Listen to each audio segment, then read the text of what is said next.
Muy buenas, después del Gran Premio de Bélgica, pues como siempre vamos a hacer un buen análisis utilizando estos datos que como siempre os los comparto, vais a tener un enlace en la descripción para que vosotros podáis enredar con ellos y trastear y hacer vuestros propios análisis, pero bueno, en este vídeo por supuesto pues los vamos a utilizar. Entonces vamos a empezar con un breve resumen que como veis, pues bueno, esta es la evolución de la carrera.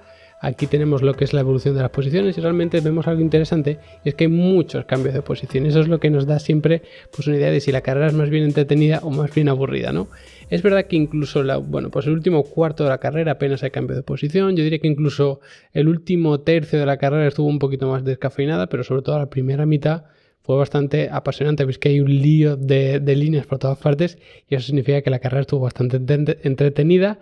Lógicamente, pues por esta evolución de Verstappen que rápidamente fue escalando, cada vez que un piloto escala, pues todos los demás van bajando, ¿no? Como es lógico. Entonces, eso por supuesto fomentó también bastante cambio de posición. Aparte de las increíbles penalizaciones que vimos, que hasta 7 pilotos llegaron a penalizar, luego Leclerc tuvo que parar y fue subiendo progresivamente. Todo eso es verdad que lo fomenta, pero a rasgos generales yo creo que fue una carrera bastante entretenida, ya no solo por esos pilotos que fueron recuperando posiciones porque estaban fuera de posición, sino por las peleas en la zona media que vimos, también en la zona alta. Así que bueno, para mí bastante buena la carrera. Y si luego echamos un vistazo a los neumáticos, pues es verdad que el rojo, ese neumático blando apenas aparece, pero ya sabemos que Pirelli, como hemos dicho en otros análisis, siempre enfoca ese neumático blando en un neumático que se debería usar solamente para clasificación, una alternativa que bueno, se puede utilizar o no en carrera, pero que lo normal sería utilizar ese neumático rojo, sobre todo en clasificación. Entonces bueno, ver que aparece al menos es algo positivo, y luego pues todo blanco y amarillo. Veis que aquí tenemos vemos de repente aquí como Vettel y Stroll tenemos esta línea en negro porque hay un pequeño fallo en el gráfico, pero bueno, aparte de eso, el resto de posiciones también, ¿vale?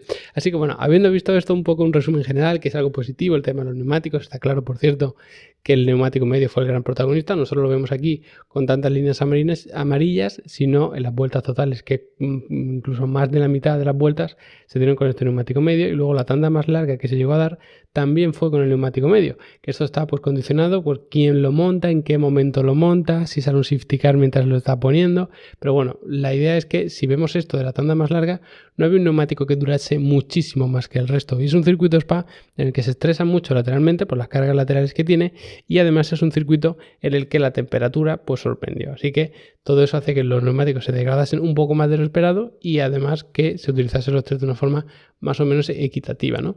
Aparte de eso, pues ya podemos entrar a valorar algunas de las cosas un poquito más concretas, ¿no? Al grano de algunos temas, como puede ser el increíble ritmo que marcó Verstappen. A Verstappen lo tenemos por aquí, y si os fijáis, pues remontó rápidamente hasta la 8ª posición, y a partir de ahí pues fue escalando hasta que se quedó primero. Luego pues lógicamente entró, tuvo esa pequeña pelea con Sainz, pero realmente el ritmo estaba por encima del resto sin ninguna duda. Si quitamos, bueno, algunos de los pilotos, vamos a ir quitando algunos de los que están más abajo para poner el gráfico un poquito más, que sea un poquito más fácil de entenderlo. Pues os fijáis, Verstappen es esta línea y está sacando tiempo constantemente a todo el mundo. Si quitamos a Gasly también para hacer un poquito más de zoom, fijaos aquí tenemos a los dos Red Bull y a los dos Ferrari, y fijaos cómo Verstappen rápidamente se cuela en esta parte de arriba y a partir de ahí está constantemente ganando el tiempo. Si fijáis en esta línea azul, que es azul discontinua de Pérez, y la roja discontinua, que es la de Sainz, los dos van constantemente hacia abajo, es decir, se van constantemente vuelta tras vuelta alejando de Verstappen. Y aquí, por ejemplo, Pérez ya está a 8,6 segundos, Sainz está a más de 12 segundos, y aún así puede pensar, bueno, pues Verstappen controla el ritmo, deja también los neumáticos, y el resto debería ir acercándose poco a poco, o al menos manteniendo distancia, porque si tú intentas alcanzarlo y el otro está conservando neumáticos, a lo mejor poco a poco lo vas alcanzando, aunque tenga mejor ritmo que tú, porque él está conservando y tú no, o incluso más o menos mantenéis distancias.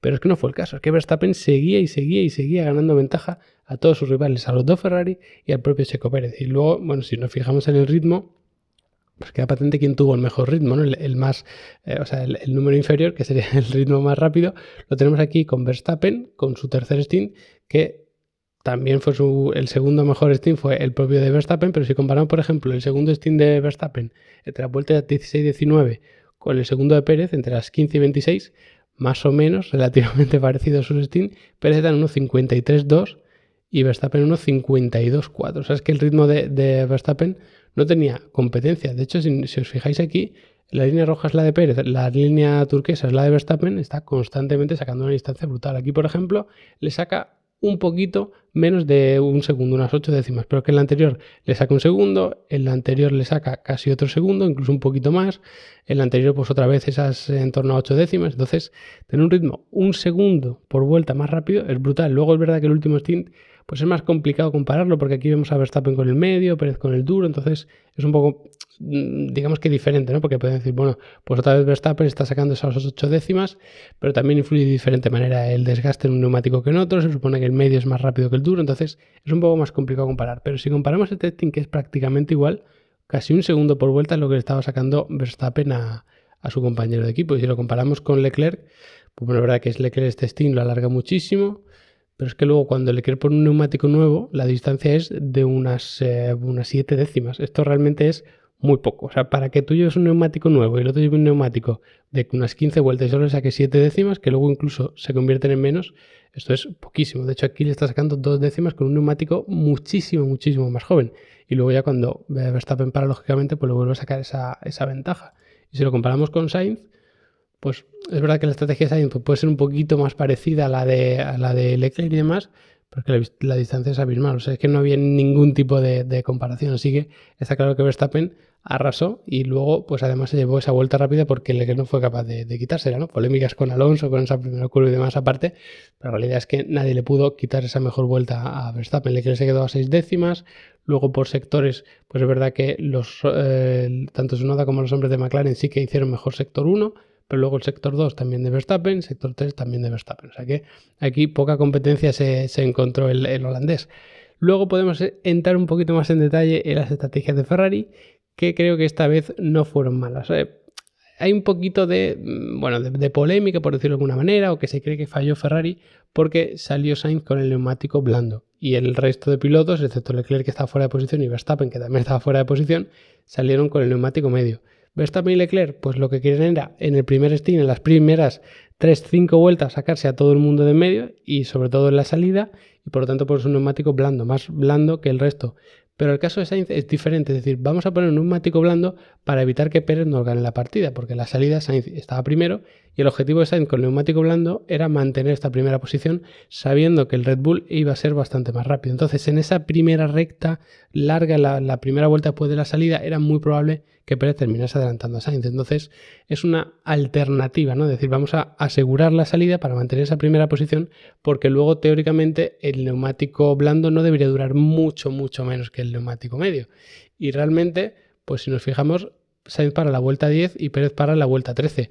A mí, sinceramente, no me pareció mala esta estrategia porque prácticamente, pues bueno, por 3 vueltas te aseguras la salida. Me pareció muy buena estrategia de Ferrari, que parecía un poco locura al principio, pero sí que funcionó. Luego ambos pusieron el medio y ambos pusieron el neumático duro hasta el final. El caso de Leclerc fue un poquito diferente. Me quiero parar aquí con el tema de los Ferrari, porque siempre es un poco polémico, ¿no?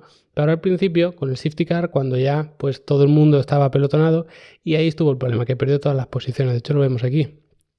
Ganó posiciones en la salida, se colocó noveno, pero como tuvo que entrar con el safety car cuando ya estaba todo el mundo agrupado, pues entonces se fue al final de la parrilla prácticamente. Entonces eso condiciona tu estrategia. Pones un neumático medio alargándolo muchísimo, luego otra vez el neumático medio y luego pones ese neumático rojo para intentar la vuelta rápida con que el rojo sea blando, ¿no?